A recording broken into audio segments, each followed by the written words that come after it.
Okay, students, now we'll study about bars with continuously varying cross section on a tapering bar with a rectangular cross section. So you consider this tapering bar. Now you can see at this point the breadth of this rectangular cross section is B1, and this is having uniform thickness T throughout. This is having uniform thickness 3T throughout. Okay. So at this point the breadth is equal to B2. Now let L be the length of this tapering bar. So you have to find out what is the total elongation of this bar. In order to find this, you have to consider an elemental length dx at a distance x from the larger n, and you have to find out what is the elongation of this elemental length, and you have to integrate it for the whole length to get the total elongation of this bar of L length. So first of all, let us consider an elemental length dx at a distance small x from the larger n. Okay. Now what is the change in breadth? Change in breadth is b1 minus b2. So the change in breadth is b1 minus b2. Okay. Now what is the rate of change of breadth for L length? Let us represent it by the letter small k. So the rate of change of breadth for L length is B1 minus B2 by L. Okay. Now what is the width at the section B? So what is the width at the section? Let us denote the width at the section at a distance x from the larger end is equal to small b. So what is small b? Small b is equal to b1 minus k into x, where k into x is the rate of change of breadth for x length. Now we can substitute here the value of k. So this is equal to b1 minus b2 by L into x.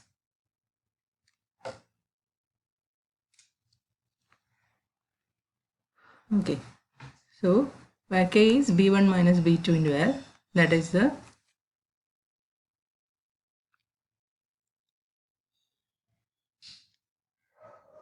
so you have got the width at the section b is equal to b1 minus k into x. Okay, now what is the cross-sectional area of this element? Now it is given that thickness is t, so cross-sectional area is equal to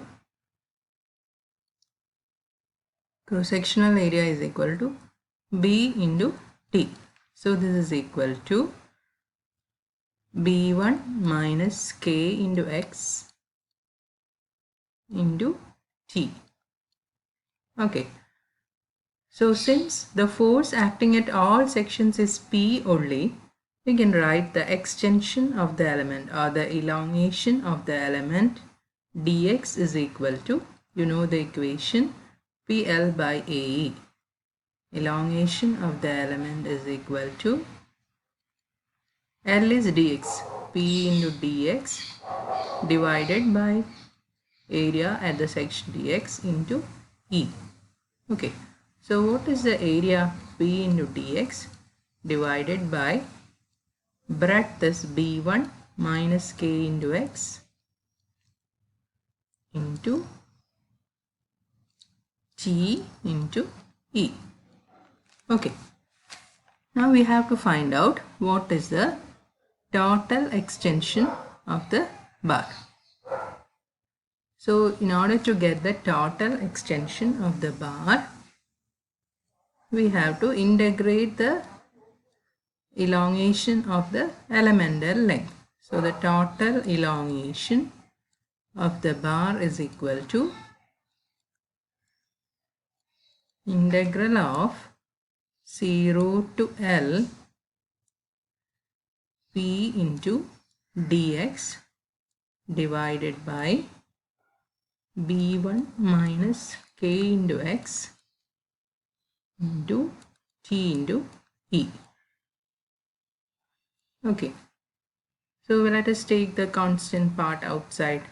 P divided by T into E into integral of 0 to L dx divided by b1 minus k into x, because t, e and p are constants. Okay, now we have to integrate this portion. Integrating this, p by te into minus 1 by k into log of b1 minus k into x, and the limit is 0 to L.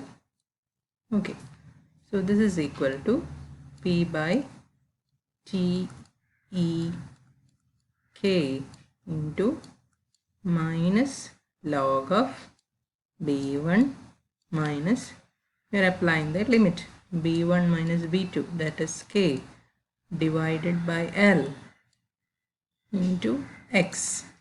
Okay, so here you have b1 minus b2 by L instead of k, 0 to L. Now this you can write it as p by t e k into, applying the upper limit, minus log b1 minus b1 plus b2 into L by L, cancels. Now lower limit 0, minus of minus log b1 minus 0. Okay, so this becomes total elongation is equal to p divided by t e k into minus log b2 plus b1 minus b1 cancels, plus minus of minus plus log b1. Okay, so now we can write the total extension of the bar, total elongation of the bar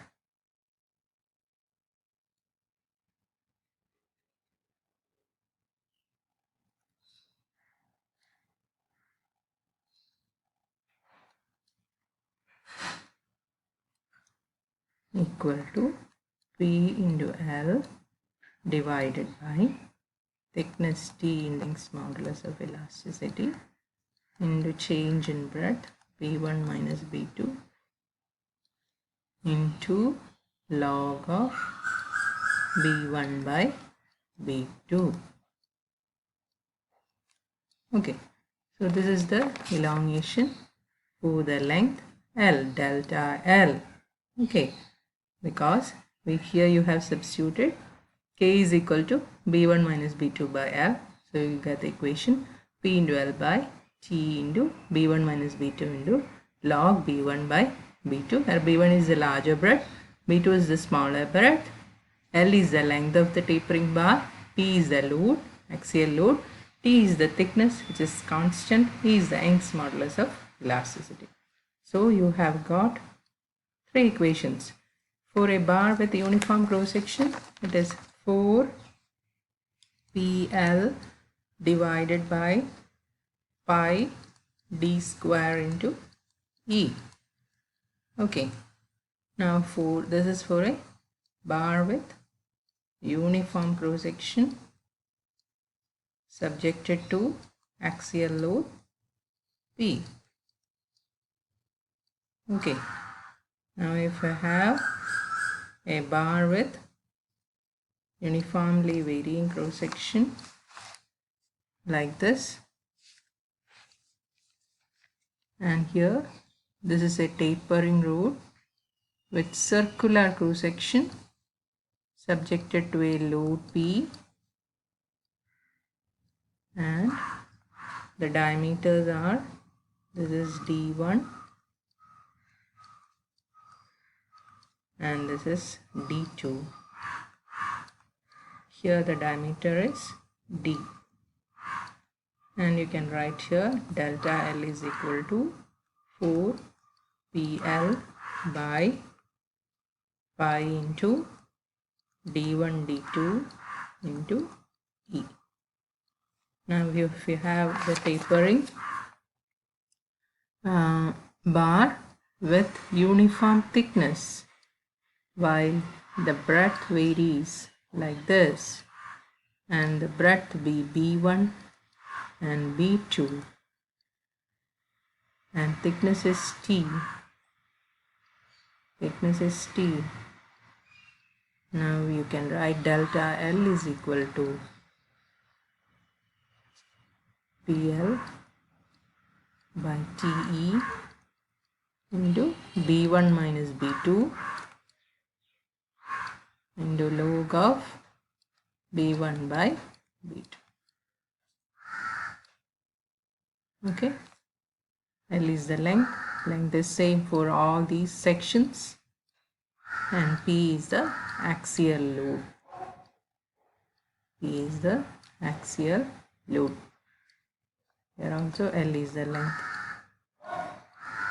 and T is the thickness. Okay. E is Young's modulus of elasticity. If it is steel, it is 2.1 into 10 raised to 5 Newton per millimeter square. So you have to by heart this 3 equations. So there will be combinations of these sections, and you have to use the method of superposition, principle of superposition. That is, the total elongation will be equal to the elongation of the first bar plus elongation of the second bar. So you'll have questions like this where you have to apply the principle of superposition. That is, the total elongation will be equal to elongation of the first bar plus elongation of the second bar. So we have used this principle in the former sections also, where you have cross sections like this. You have added the elongation of the first one plus the elongation of the second one to get the total elongation. So this is known as principle of superposition. Okay, so all of you must by heart these 3 equations. You have to by heart this equation. Delta L is equal to 4PL by pi d square E. Delta L is equal to 4PL by pi into d1 d2 E. And delta L is equal to PL by T into E into B1 minus B2 into log of B1 by B2. Okay, thank you.